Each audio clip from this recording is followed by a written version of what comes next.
In this video, we're going to be picking every single Week 14 college football game, as usual, using this beautiful website, Playoff Predictors. And happy Thanksgiving. That's the day this video will go up on. We do it every Thursday of every week, and so it just so happens to be Thanksgiving. So I am thankful for you all tuning in every week to see me go through and pick every single college football game for a given week. It is rivalry week. It doesn't have the same volume of rivalries that it used to have, as they're starting to get a little bit more spread out throughout the season, but it is still a thing of beauty. There are still more high-stakes rivalry games that matter to more fan bases this week than any other week of the season. And so, without further ado, let's just get right into it. We've got Memphis at Tulane on Thanksgiving Day, which I love that we still at least have a college football game on Thanksgiving this year. Not having the Egg Bowl, that's a little bit of a different conversation. It was always really awesome to know that game was coming and to see that game on there, but instead we're faced with Memphis at Tulane.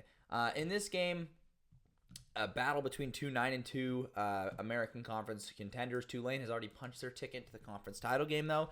I like Tulane at home. I think John Summerall's squad gets to 10-2, which is pretty impressive. They are still in the college football playoff race. They were going to be in the American Conference Championship game, and it's going to be really interesting to see them go to work. For Ryan Silverfield, different field. For his Memphis team, it's kind of been a disappointing season. 9-3, not terrible, but you were kind of hoping for at least an American Conference Championship game appearance. It's year one John Summerall at Tulane, so you would have liked to think that Memphis would have been better than them this season. Summerall is just a different beast, a different animal. He's probably going to get some offers this offseason, could end up going to a better job, but Memphis, I think it's probably a B-plus season from them. They were just too inconsistent this season, especially defensively speaking. And I almost forgot to mention these two MAC games that happened. Kent State capping off an 0-12 season with the blowout loss to Buffalo. Although I really want to highlight Pete Lembo's Buffalo squad. He takes over in the offseason and really rides with this Buffalo squad, a new head coach, and they go 8-4. Pretty impressive. They could still make the MAC championship game. They need some other things to go their way, though. I believe they need Ohio to lose. And then we've got Toledo losing to Akron. Toledo, a bitterly disappointing team this season. Really looks like they had what it took to win that conference. They're not going to. Akron finishing on a nice little winning streak, and I think that's a lot of momentum. 4-8. They're not going to a bowl game, but a lot of momentum for Joe Moorhead going forward. I'm very pleased and pleasantly surprised to see that he's still the guy there. So let's move on to this Friday action. Miami of Ohio at Bowling Green. This is really cool because it's a very unique set of circumstances. It's a win and you're in type game. Winner is in the MAC championship game. I was really surprised to see Bowling Green open up as the favorite in this one. I actually love Miami of Ohio, and Chuck Martin's squad has just been absolutely rolling after their tough start to the season where they played a bunch of power conference teams. They played Notre Dame, they played Cincinnati, they played Northwestern. They lost all those games, were competitive in some of those games, and I think here they bounce back and they get a victory over Bowling Green and continue this role they've been on. Scott Loeffler's Bowling Green squad, though, it's fantastic they're in this position. They've also been a great team. They played some teams tough in the non-conference like A&M and Penn State. So shout out to these two teams. I think they're honestly the two best teams in the MAC this season. Things just didn't pan out in terms of their scheduling for them to both be in the conference championship game this season. So I think Miami, Ohio wins it and punches their ticket to the Mountain West title game. Oregon State goes on the road to play Boise State, the Broncos, on the blue turf on Friday. This is part of a pretty substantial Friday slate of games, which you like to see on this Thanksgiving weekend. Broncos at the blue turf are going to win this football game, but I think Oregon State really comes out swinging in this one. They played really inspired, won the Pac-12 championship game against Washington State last week. So technically, the only conference champion we have right now is Oregon State. Boise State has been playing a little bit sloppy, but Beavs have been rough on the road. I just don't see the Oregon State Beavers getting really any stops in this game, and I think that's going to be their downfall against, obviously, a fantastic Boise State offensive attack, but we'll see. Wyoming's defense was considered to be not that fantastic, and yet they held Boise State to 17. So we'll see maybe if the Beavs have some life on that side of the football with more guys getting healthy late in the season. They didn't play a ton of great defense versus Washington State, admittedly. Oklahoma State goes on the road to play the Colorado Buffaloes. Colorado still in the top 25 at number 25, however, coming off of a pretty devastating loss that has kind of changed the tone of the Buffalo season. They were favored to win the Big 12 at a certain point there, and so obviously going to take them to win over an Oklahoma State team that just has not been good this year at all. They have not won a conference game yet, which is baffling to say, and they'll probably end with 0 conference wins this season. Will Mike Gundy be out? That's the real question we're going to be asking. Will he be fired? Will it be a mutually agreeing to part ways? Will he just retire? We'll find out with Mike Gundy. It was a really bizarre season, and things are going to get pretty tense this offseason, I feel. But I'm rocking with Colorado. I think they get a bounce-back victory here. They still do have their Big 12 title hopes alive, but they need some things to happen that can help them.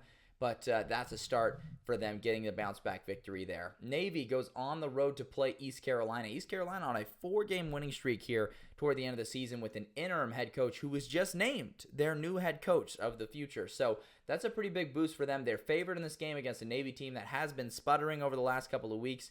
And so I like East Carolina to get another win. That's an 8-win season. And talk about a turnaround for East Carolina. They looked dead in the water earlier in the year. They're one of those teams like the Baylors and the Kansases that were looking and staring down the barrel of a really awful season that have just turned it on late and have figured it out. And so huge shout out to East Carolina. I'm really pleasantly surprised with what I've seen from them. I've always thought that they're sort of a sleeping giant group of 5 program. And I think with the momentum they built here, they could be setting themselves up for a really nice next season. But 8 wins and potential for 9 wins if they get the win here and then they can win a bowl game.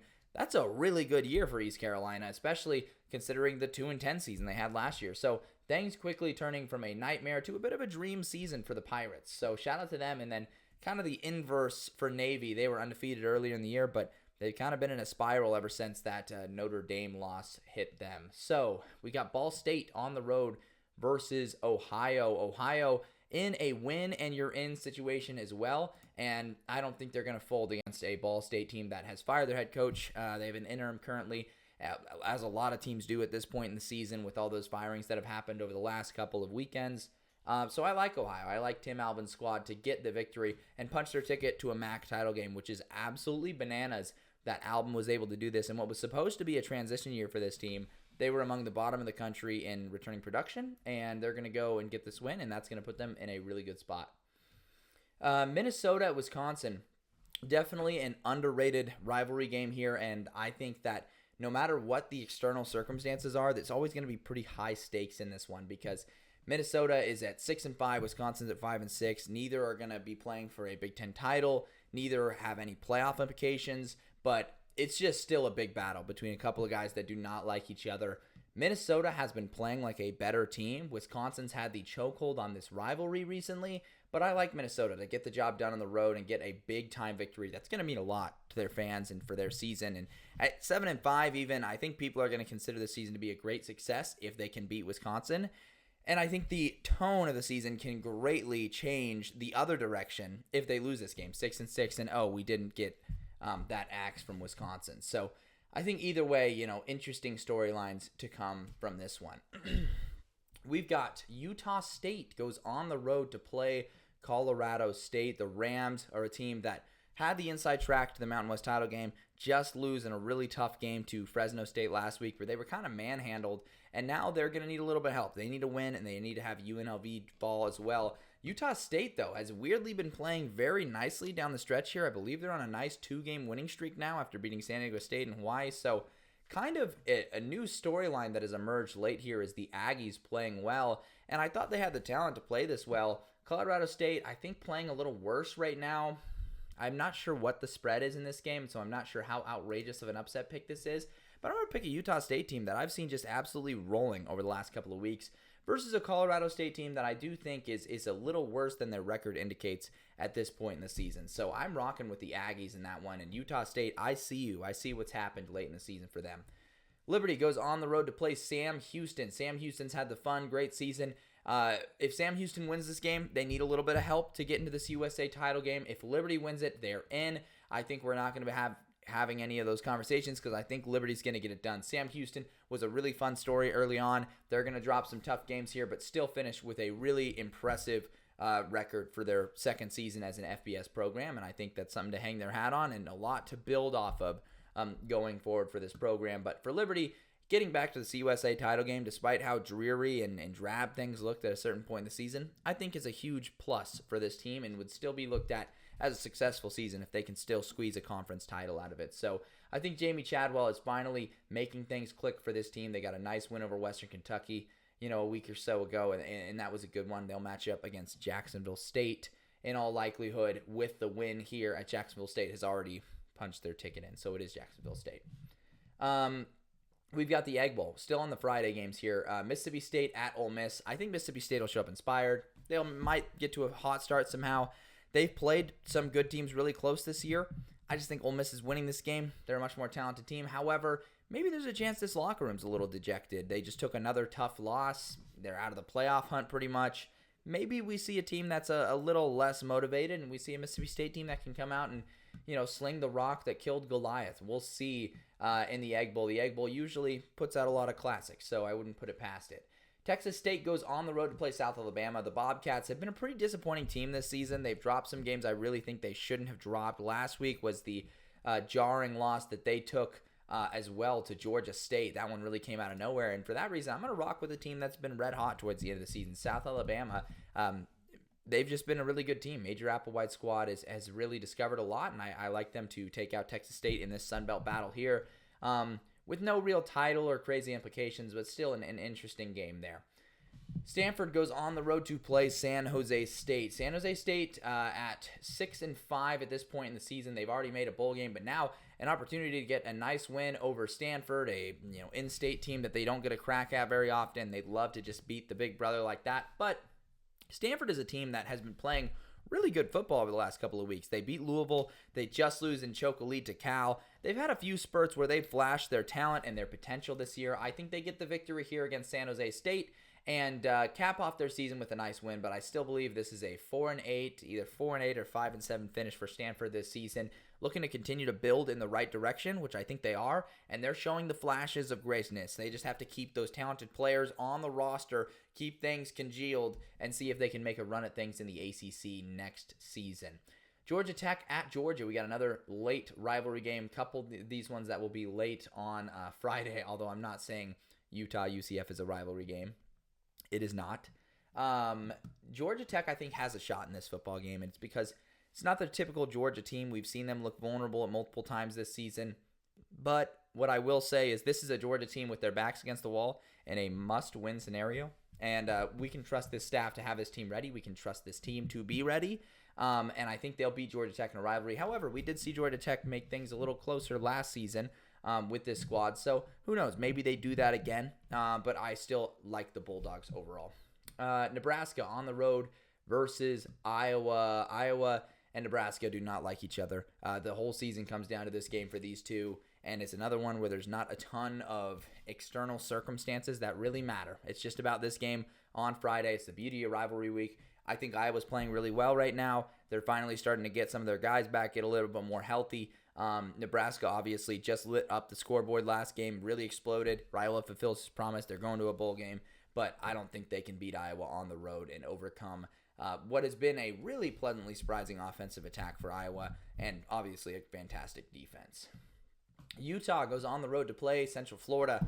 Couple of teams with completely lost seasons, so I don't really have a ton of faith in either of these 4-7 teams. Both were thought to potentially be contenders this year. It's one of those baffling things. I'm just going to take the home team because I'm frankly tired of putting any stock or faith into either of these two. I think that, I think that's going to happen. I think both head coaches here could end up not being head coaches for these teams when it's all said and done. Malzahn could totally be fired. It wouldn't surprise me. Whittingham, based on all the rumors and conversations, I think he's going to retire at the end of the season. So this takes us to Saturday. We got all those fun Friday games going down, and it takes us to a full Saturday slate, or I guess somewhat abbreviated because of all those Friday games, but no teams taking byes, or very few. Kansas at Baylor. It's a battle between red-hot Big 12 teams. Baylor on a huge, massive 5-game winning streak at this point in the season versus Kansas, who has arguably more momentum with 3 straight wins over Big 12 contenders in a row, which is unbelievable. They're a game away from bowl eligibility still, and this one is tough. I've kind of gone back and forth on who I think might pull this one out, but I do think the Jayhawks, they've just been so potent offensively and unbelievable to watch. I think they'll go on the road to Baylor and really just take it to the Bears. And I just look at the impressiveness level. I don't know if that's not grammatically accurate, so ignore that. But I look at how impressive the wins have been. Kansas have just been significantly more impressive versus Baylor. You know, they've beaten like a West Virginia and a Texas Tech, kind of like that next tier. Kansas is out here beating the contenders. So I like them versus Baylor on the road. South Carolina goes on the road to play Clemson. This is a huge game. People have it circled. Clemson's offense has been very potent this season. That's been one of the biggest differences between last season and this season. However, South Carolina's pass rush, I think, can really get after them and make life difficult for them. And I know that's not a huge, crazy revelation, but we've also seen Lenore Sellers step up and do things that no human being should be able to do. He's a superstar in the making, and I think South Carolina gets the victory here in this matchup, in this big-time rivalry game. And then it's up to the committee to determine whether or not this 9-3 team did enough to warrant consideration for the 12-team field. Illinois goes on the road to play Northwestern. Northwestern would love nothing more than to upset Illinois, but I'll tell you what, the Fighting Illini have earned the benefit of the doubt this season. All those crazy wins, those comeback victories, they escaped versus Purdue. Last week, they escaped in a game that it looked like they had lost versus Rutgers. They are now at 8-3. A win here gets them to 9-3. What a season for Brett Bielema at Illinois. And I think he has erased any doubts that he was the guy to going forward after a couple bowl-less seasons in a row. They had a huge bounce-back year this year and really put things together. And I think they found their OC of the future as well in Barry Lunny Jr. So huge, huge season for Illinois and a big statement for them. Michigan at Ohio State. The Buckeyes favored by about 20-plus in this game. And it's kind of been the overarching narrative that Ohio State's probably going to take out their anger, quote-unquote, take out their anger for the last 3 seasons that they've lost to Michigan. And, yeah, that's probably going to happen. Ohio State's a really good team. We just watched them dismantle an Indiana team that hadn't lost all season. And I really don't see Michigan finding any way to get the win here. And I watched in person Oregon at Michigan earlier this season. I think Oregon's a similar caliber to Ohio State this year, or obviously very close. It was a 1-point game when those two played, and it just looked like Michigan was finding a way to keep it close, but really had no chance of winning, and it feels like that's how the vibe will be in this game as well. West Virginia goes on the road to play Texas Tech, the Red Raiders in Lubbock. They play better in Lubbock, but their defense has been optional both home and away this season. It's been really discouraging to watch, and I think West Virginia, Neil Breezy, can march on the road and find a way to eke one out here, sort of in the middle tier of this Big 12 that's been so chaotic and hectic this season. I think they get the job done. North Texas is at 5-6.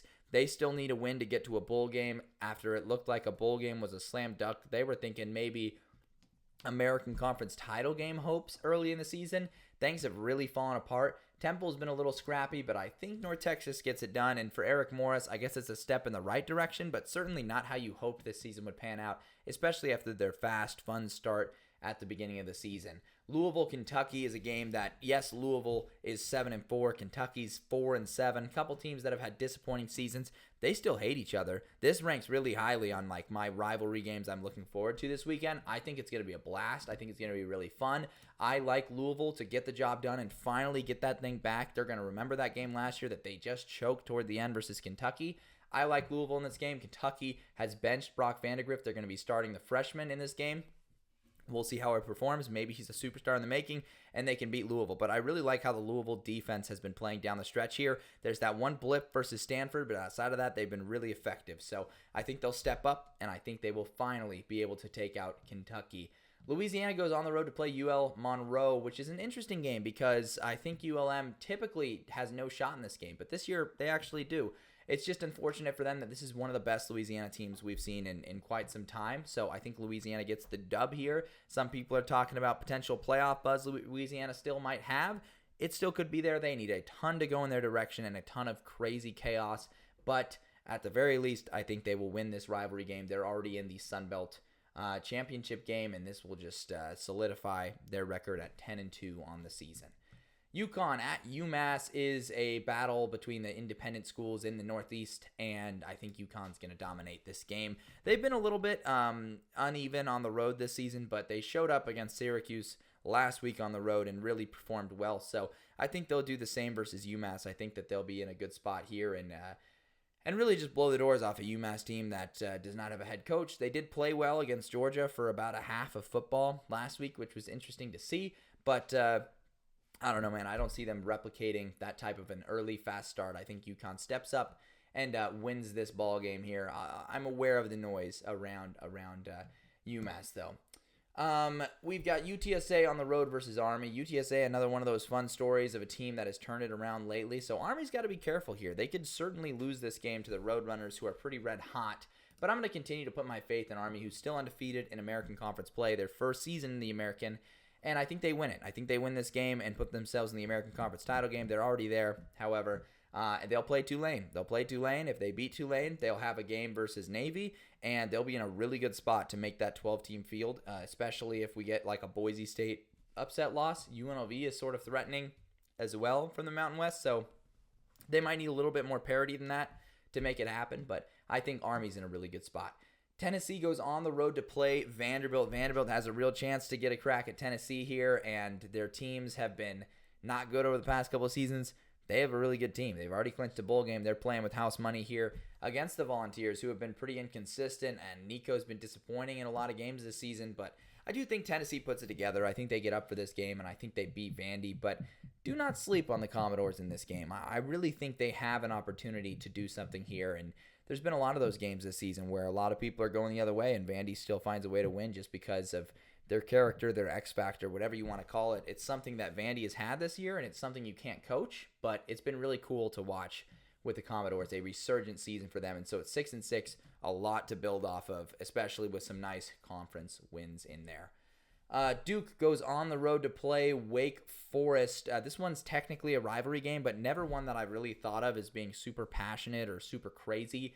I'm going to take Duke in this game. They've given more than enough reason to give them the benefit of the doubt this year. This would make them finish with 9 wins on the season, which another one, you say it out loud, it doesn't make a whole lot of sense, but Duke's just found a way. They've won a bunch of close one-score games this year. I think they had won 5 at this point in the season, and what a season for Manny Diaz in his first year at Duke. I believe this is going to be a better record than he finished at all at Miami in just his first year at Duke. So a really good hire for Duke, I thought, and it's aged really, really well.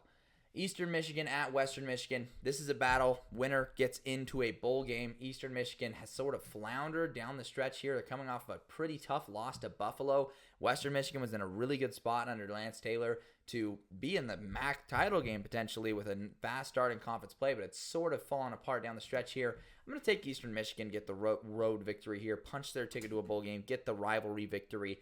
Underrated rivalry game that I would recommend tuning into if it's a close game late. Middle Tennessee goes on the road to play FIU. Lost seasons for both of them. They're both 3-8. No real implications here. Not really a rivalry that I'm aware of. Just Mike McIntyre coaching for his job. That's kind of a tongue twister name. So I'll take FIU at home here. They lost a couple disappointing games in a row. I think they finally end that stretch or streak here. I believe they lost to Kennesaw State last week. But shout out Eric Rivers, phenomenal wide receiver for FIU. Could be hitting the portal this offseason, however, with how this season went. Coastal Carolina goes on the road to play Georgia State. Georgia State randomly explodes and is one of the most inconsistent teams ever. We watched them beat Vandy. We watched them just explode and beat Texas State last week. And Coastal Carolina needs a win to get to a bowl game. And so for Tim Beck to have this season not be a completely lost season, they've got to get it done. I think they do get it done. This one has sort of emerged slowly into a game that's recognized as a bit of a rivalry game. And I think that's fun in the Sun Belt. I always want more of those, and I think that's really something that's starting to develop in this game. So we'll see. South Florida goes on the road to play Rice. Rice is a team that has had a down and down season is what I would call it. And South Florida actually has had their ups and downs. I think Golish's squad gets the victory here. They might need this victory to get to a bowl game.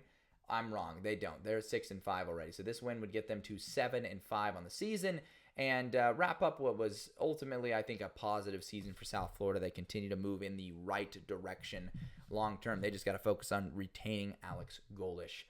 Southern Miss has been really, really terrible with no real silver lining. They've been blown out several weeks in a row. Troy, however, I think they've been not very good with a ton of silver lining. The way that Jared Parker has rallied this team to get some nice wins that nobody expected them to get at this point in the season and late in the season has been really impressive.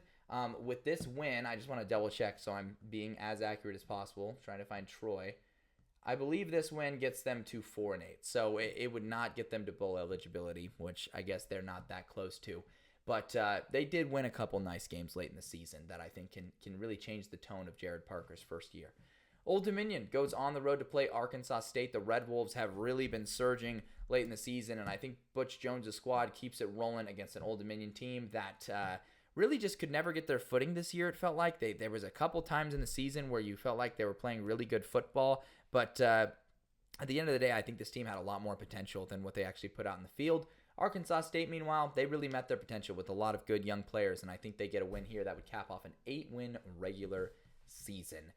Pitt goes on the road to play Boston College. Boston College opens as a short favorite. However, Boston College is currently 6-5. If you remember the stat, they go 6-6 very, very, very, very often in the last 10, 15 years or so. And this is a decent Pitt team that I think has just had some tough breaks over the last couple of weeks. And so I think that Pitt actually hones it in, gets it together. I think Cade Bell's going to cook up some good offensive schemes here, and Narduzzi's team is going to be able to stabilize on the road versus Boston College. The Eagles do play really well at home this season. We'll see. If they win this game, go bet all the money you have on them losing their bowl game, because they have not finished above 7 wins since like 2009. Really bad. It's been the epitome of mediocrity for them. So we'll see what happens in that game. Rutgers goes on the road to play Michigan State. The Spartans are 5-6. Need this win to get to a bowl game. Rutgers coming off a devastating close loss, and this one's a pretty interesting one. I think Michigan State is coming off of a dominant win over Purdue, so I think they rest their starters at the end of that. I think it's going to be a matter of who's more well rested. Meanwhile, Rutgers coming off a stressful, close, intense loss to Illinois. Give me Michigan State and Jonathan Smith to make a bowl game in his first season, which is nice. It's nice for Michigan State to get back to a bowl game. They obviously have higher goals long-term under Jonathan Smith. I think they'll reach those. And Rutgers and Greg Schiano, another bowl game. That's nice, but definitely not the season they were hoping for. Definitely some wins and losses and games that they wish they could have back when you look at the season when it's all said and done.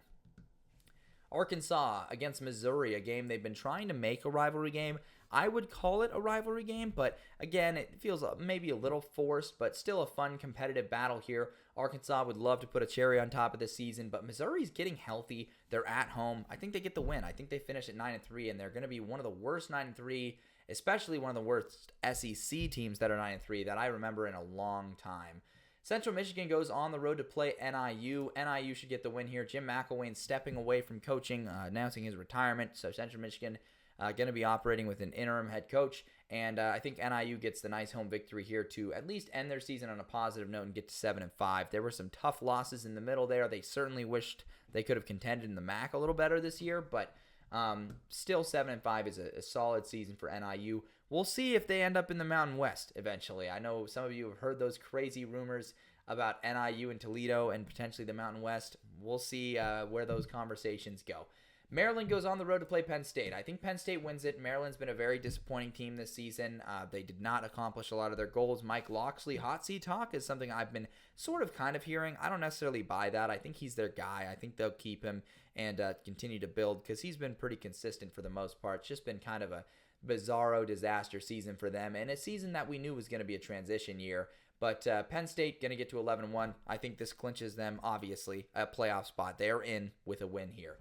Cal goes on the road to play SMU. SMU, another team hoping to put themselves in a position. Maybe they've already clinched a playoff spot. Cal has been competitive. They've been fierce all season long. You cannot doubt the passion of this team, but SMU is playing like one of the best teams in the country, and I mean in the country. I'm not just talking about the ACC right now. I think they win this game. You look at how they've transformed from beginning to end of the season. It's been remarkable what SMU has done and how far they've come up to this point. I think no one wants to play this team in the postseason, and I don't care what conference you're part of. If you're in the SEC, you do not want to see SMU in the postseason. I'm telling you that right now. Miami at Syracuse. High stakes here. If Miami loses, Clemson's in the ACC title. If Miami wins, they're in the ACC title. It's a trap game. I mean, it's upset alert central. Syracuse is a good team. They have had some volatile factors this year, including a pretty turnover-prone quarterback in McCord that has really just been slinging it. You've got to respect how he does that. And so for that reason, I'm going to take Miami. Just a lot more I can trust about Miami this season. And so I like the Canes to get the win, and I think this gets them pretty close to clinching a playoff spot as well. I mean, 11-1, can you really reject an 11-2 Miami with all the chaos that's happened with one of their losses coming in the ACC title game to a good SMU team? I don't know. I think this could secure 2 bids for the ACC, so we'll see what that does. Territorial Cup in Tucson, gonna be a battle. Arizona's season is over. They're 4-7, right? They've got nothing to play for. Wrong. They're absolutely gonna show up ready and motivated to try and spoil ASU season. This is what rivalry games are all about. I mean, just existing in a vacuum. We're about to talk about the same thing with Auburn and Alabama. But give me the Sun Devils. I will be at this game cheering on the Sun Devils. So hoping ASU doesn't choke it. This would be a horrific choke if they find a way to lose this game. But I think they'll take care of business. They've given no reason to doubt them this season. Auburn at Alabama in the Iron Bowl. I really think Auburn has a legitimate shot in this game. And in fact, I'm trying to erase that Bama bias from my brain, the Nick Saban teams that wouldn't do certain things. This Auburn team's playing really well right now. They profile well on paper, and they have all season long. They just managed to avoid the turnover bug. I think they do it again versus Alabama. I think they upset Alabama on the road. And the Crimson Tide this season, in this season alone, have completely lost the mystique of the Saban era. And that's not a complete insult to Kalen DeBoer. That was going to be next to impossible to maintain and keep in the first year after Nick Saban, regardless of the circumstances. But there's just no reason for me to have a built-in Alabama adjustment in my brain anymore. And I think it's taken all season for me to finally realize that. So I'm picking Auburn for what would still be an upset. It would still be surprising, but not as surprising as I feel some may paint it as. Fresno State goes to play UCLA on the road. The Bruins have been playing better football towards the end of the year. They are 4-7 now after a tough loss to USC. Fresno State getting a nice victory. They're 6-5. So another interstate battle in California. But I think UCLA, like I said, playing really well at home. Not a crazy home field advantage, but maybe the fans will show up for a Fresno State game. They won't. That's a lie. But I like UCLA in this one. Foster has given some reasons to at least hear him out in his early coaching tenure at UCLA, and I was a pretty big doubter of Deshaun Foster. Some of those doubts have been dispelled. Some are still there. North Carolina hosts NC State. Really interesting game here because Mac Brown is going to be coaching at North Carolina. His last game, potentially. They might let him coach in the bowl game. He's been fired, though, which is crazy that they're still going to allow him to coach. And NC State's been pretty disastrous this season. These teams do not like each other. NC State could get to a bowl game with a win, but I think Mac Brown's going to get some magic to happen. It's just the vibes of, his last game as a coach. He's a pretty legendary head coach, won a national title at Texas. I think he gets his send-off and he gets to ride into the sunset with a nice 7-5 season, which was pretty much his MO at North Carolina, high floor, low ceiling. UAB goes on the road to play Charlotte. Charlotte's a pretty interesting team because they've actually built themselves a little momentum late in the season. They're 4-7.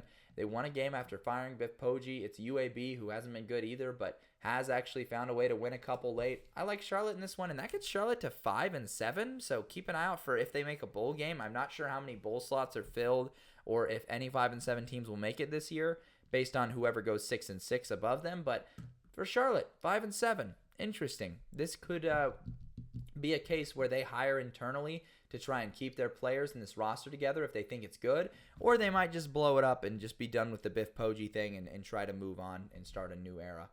We'll see. Notre Dame at USC, the Trojans, a team coming off of a win over UCLA. They've sort of looked a little different, had a little bit of a different edge to them with Jaden Mayava at quarterback. Notre Dame coming off of another dominant blowout victory. They beat Army, they beat Navy, but this is the most talented team they've played since the Texas A&M game at the start of the season. I hope people realize that. This is a talented USC team. You take talent, you take the passion of a rivalry, you combine the two together. I think that is the perfect recipe for an upset, and I think that's exactly what USC does. I think they upset Notre Dame on rivalry weekend and spoil the Fighting Irish this season in the most spectacular way ever, and it's going to be a 7-5 season for USC, and people are just going to have to decide how they feel about this season when it's all said and done based on what USC did. But still certainly will be disappointing, I know, for a lot of people that were hoping for that big turnaround at USC this season. But we'll see if they're willing to let hear out Lincoln Riley. I know a lot of people have made up their minds on him already. I'd be willing to hear him out if I was a Trojan. FAU at Tulsa, a couple of teams, their seasons are lost. They're really bad. No bowl implications at all. Tulsa, interim head coach right now is Ryan Switzer, the former North Carolina receiver, which is actually like hilarious and awesome. So I actually think maybe Tulsa comes out with an edge, and I think that's something really cool. Hopefully I remembered his name correctly there because that was just from the dome. Kennesaw State, coming off a nice win, goes on the road to play Louisiana Tech, but Louisiana Tech's been playing really well. I think they get the win here to get to 5-7, and Sonny Cumbie going to end this season on a really positive note where they were playing really good football and keep his job, and that's the most important part for him. UTEP at New Mexico State, a rivalry game that I think is fun. Absolutely zero stakes to this outside of the rivalry. The rivalry means a lot, and I know that. I'm going to say Scotty Walden's squad gets up and wins this game despite the fact that so many things have gone wrong for them this season. Let's just rock with UTEP in this one, and both teams are pretty bad. So honestly, you can convince me either way here. Jacksonville State has already punched their ticket to a CUSA title game. Western Kentucky has not. They need a win, and I believe they also need a Sam Houston win. Jacksonville State's just playing so well, and we've seen Western Kentucky flop in some big games, including that one versus Louisiana Tech this year. So I'm willing to rock with Jacksonville State in this case. Not too much faith in Western Kentucky. App State at Georgia Southern is another interesting battle here. App State needs a win to go bowling. Georgia Southern needs a win to continue their march for a potential Sun Belt title game appearance. And I think Georgia Southern wins. They've been pretty consistently good. They lost a game to Troy a couple of weeks ago. That wasn't a great loss, but I think they get a bounce-back victory here. And again, App State's been one of those teams that has been wildly inconsistent all season, and I know if you're an App State fan, you probably feel that. TCU at Cincinnati is another interesting one. Scott Satterfield's squad needs that last win to get to bowl eligibility. It was looking like a good season early. They're on a little bit of a losing streak, and they did have some injury bugs, some stuff hitting them. TCU, however, hitting their stride at the right time. I think they get this win here, and I think they get to 8 wins on the season. And you look back at TCU's year, and you say, man, they were pretty close this year, weren't they? They profiled really well. I still think Sonny Dykes is building a contender going forward in the Big 12. And great job for them fighting through some midseason adversity to get to this point.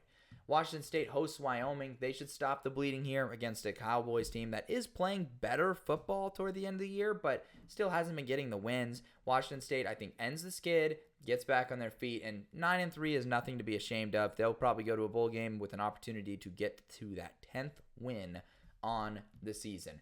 Florida at Florida State. This one is hilarious. Objectively, it is the most hilarious game of the weekend.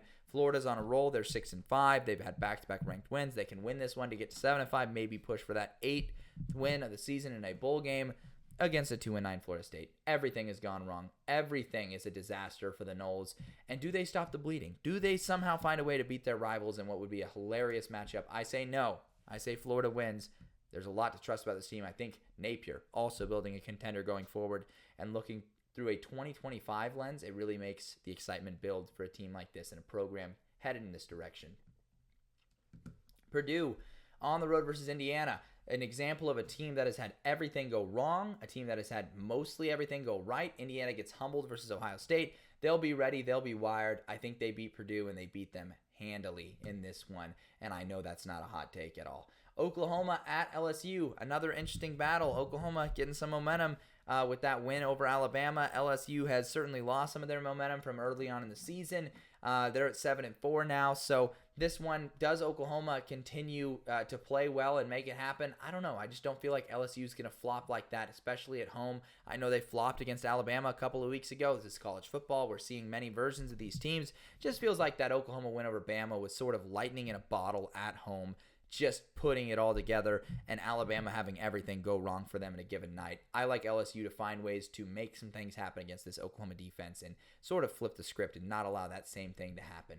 Kansas State at Iowa State is Farmageddon. It is a game that I hope and am praying snows for. I haven't looked at the forecast because I don't want to jinx it. I think the Cyclones get the home victory. Kansas State's been so volatile this year, and it's been pretty disappointing for a team I thought was capable of winning the Big 12 and doing some stuff in the playoffs, but I think Iowa State gets the win and gets to 10-2. If you want me to tell you who I think is going to be in the Big 12 title game based off of these predictions, I couldn't tell you. I don't know how the tiebreakers work. I know ASU will be there based off of all this, but that's all I really know. So moving on, Texas at Texas A&M. The Aggies are hosting Texas A&M or Texas after their loss to Auburn in 4 overtimes. And I think they'll be ready. I think it's going to be a hostile, toxic environment. Another one of those vacuum type games where I don't care about any of the external circumstances. it's going to matter between the white lines, and that's all that's going to matter when these guys show up and get ready to play each other. And the fact that there's a trip to the SEC title game on the line is hilarious and awesome and poetic justice. I mean, with all the drama between these two being centered around departure for the SEC, and the next time they face each other, all these years later, it's for a trip to the SEC title. I mean, that's just poetry. I think Texas makes it happen. I think it's going to be close, though, but I think Arch is going to clutch up for the Longhorns. Washington at Oregon. The Huskies have had everything go wrong for them this year, or at least most things go wrong for them this year. It has not been a great season, and I think the Ducks get the home victory, hand the Huskies a loss in this one, and the Ducks, I think, have already secured a spot in the college football playoff. Even if they lose and get upset here and lose the conference title game, they're still in. They've still made it. They're still good. So they go undefeated, and they beat their second biggest rival in the Washington Huskies. Marshall goes on the road to play James Madison. James Madison taking a tough loss last week that finally nicked them. It's been interesting that James Madison actually has not been to a Sun Belt Conference title game yet because they've been ineligible over the past couple of seasons, even when they might have qualified.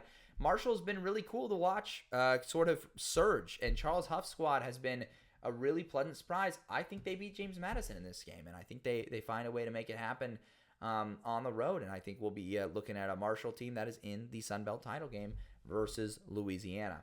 Nevada at UNLV. UNLV favored by 17.5 in this game. I think they win. I don't know if they cover, though. I think Nevada's been playing a lot of good teams pretty close this year, and they've been a competitive team. Wins just have not been coming. They had a grueling schedule. So I'm rocking with the UNLV team that is still playing for a lot. Barry Odom's squad ranked pretty well, actually, in the playoff rankings right now, in a great position to make that push for a Mountain West title and for a spot in the college football playoff. Virginia and Virginia Tech are playing. Virginia Tech has had a stranglehold on this rivalry, despite the fact their season hasn't gone as planned. Winner of this game makes a bowl game. Loser does not. I think Virginia Tech gets another win and continues to dominate this rivalry game versus Virginia. Houston goes on the road to play BYU, and I think the Cougars have no issues at home getting the job done here. I think they're just going to bounce back and wake up. I watched Houston play in Tucson a couple of weeks ago. It looks like this team is just not that good of a team. They're a bad team that's found a way to win some close games this season, and BYU I just do not think is capable of stooping down to Houston's level this year. They should be just fine in this one. We got Air Force on the road versus San Diego State. The Aztecs have had a really disastrous season. Air Force has been playing pretty decent football lately. I think they get a win on the road versus San Diego State. And Troy Calhoun's squad getting some nice wins towards the end of the season to kind of flip what the tone is of the year. And it's really interesting to see the teams that are able to do that. And then finally, Bronco Mendenhall's New Mexico team on the road versus Hawaii. Let me make sure I've got the stakes of this one right. Yeah, it's to make a bowl game for them. That is pretty nuts that we're in this situation for New Mexico. Hawaii, last time we saw them, they got absolutely drugged by Utah State. But they've been really inconsistent all year. I think they actually bounce back and get a home victory against a team that could arguably be better than them this season in New Mexico. And I think the Bows get it done to finish at 5-7 and keep New Mexico out of a bowl game because why not? And so that's it. That's the last pick. That is it. I picked every single Week 14 game. I'm super stoked for this rivalry weekend. Let me know down in the comments which of these picks you agree with, what you disagree with, and what you think about these games. And also let me know what your favorite Thanksgiving dish is because I'm super pumped. I'm actually about to head to Thanksgiving dinner as well. So enjoy your Thanksgiving, guys. Happy Turkey Day, and go watch some college football this weekend.